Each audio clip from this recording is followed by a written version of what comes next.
আসসালামু আলাইকুম ভিউয়ার্স, আইন কোর্সে স্বাগতম। দেশ ও দেশের বাইরে যে যেখান থেকে আমাদের চ্যানেলটি দেখছেন সবাইকে ঈদের অগ্রিম শুভেচ্ছা জানিয়ে শুরু করছি আজকের পর্ব।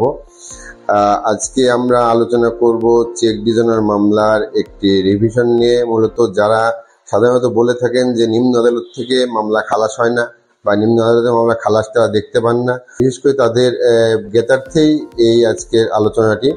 তো ইতিমধ্যে যারা আমাদের চ্যানেলটি দেখতে যুক্ত হয়েছেন এবং এখন আমাদের চ্যানেলটি সাবস্ক্রাইব করেননি, অনুগ্রহ করে আমাদের চ্যানেলটি সাবস্ক্রাইব করে দিয়ে আসবেন এবং পাশে বেল আইকনটি ক্লিক করে দিয়ে আসবেন, যেন আইনের সর্বশেষ তথ্য সবার আগে পেতে পারেন। এছাড়াও বেশি থেকে বেশি শেয়ার করে ভুক্তভোগী জনগণকে দেখার, জানার এবং প্রতিকার পাওয়ার সুযোগ করে দেবেন। তো আমরা আজকে আলোচনা করব ক্রিমিনাল রিভিশন নাম্বার 294/2015, যেটা রায় হয়েছে গত মাসে।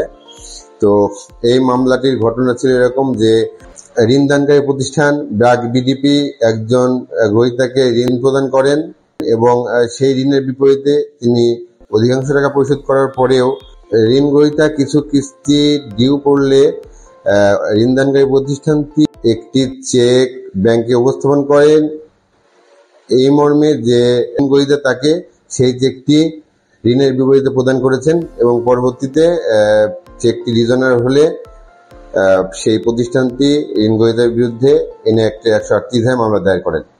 পরবর্তীতে মামলাটি বিচারের জন্য বিজ্ঞ অতিরিক্ত জেলা ও দায়রা জজ ঠাকুরগাঁ আদালতে প্রেরিত হলে সেই মামলাটি চার্জ গঠনের সময় আসামিপক্ষ ডিসচার্জের আবেদন করেন এবং আসামিপক্ষ যে ঋণের অধিকাংশ টাকায় সুদসহ পরিশোধ করেছেন সেই মর্মে কাগজপত্র দাখিল করে, যার পরিপ্রেক্ষিতে চেকটির প্রাপ্যতা নিয়ে সন্দেহ সৃষ্টি হয় এবং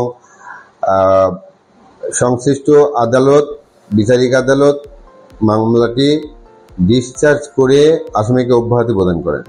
পরবর্তীতে উক্ত আদেশে সংক্ষুব্ধ হয়ে ঋণদানকারী প্রতিষ্ঠান হাইকোর্টে একটি রিভিশন দায়ের করেন এবং হাইকোর্টে রিভিশন দায়ের করার পরেও হাইকোর্ট পুঙ্খানুপুঙ্খ বিশ্লেষণ করে নিম্ন আদালতের রায়টি সঠিক আছে মর্মে সিদ্ধান্ত প্রদান করে আসামিকে খালাস প্রদান করেন।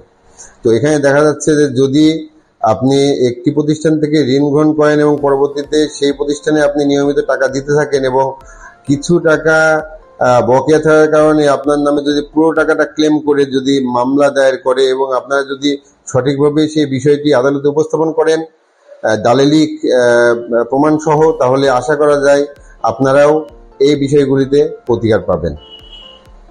তো যারা বলছিলেন যে নিম্ন আদালত থেকে মামলা ডিসচার্জ হয় না, তাদের জন্য এই মামলাটি একটি অত্যন্ত চমৎকার একটি উদাহরণ। তারা ইচ্ছা করলে এই রায়টি দেখতে পারেন।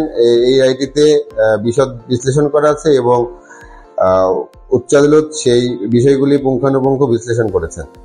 তো এই ছিল আজকের ভিডিও। পরবর্তী ভিডিও দেখার আমন্ত্রণ রেখে শেষ করছি। আল্লাহ হাফেজ।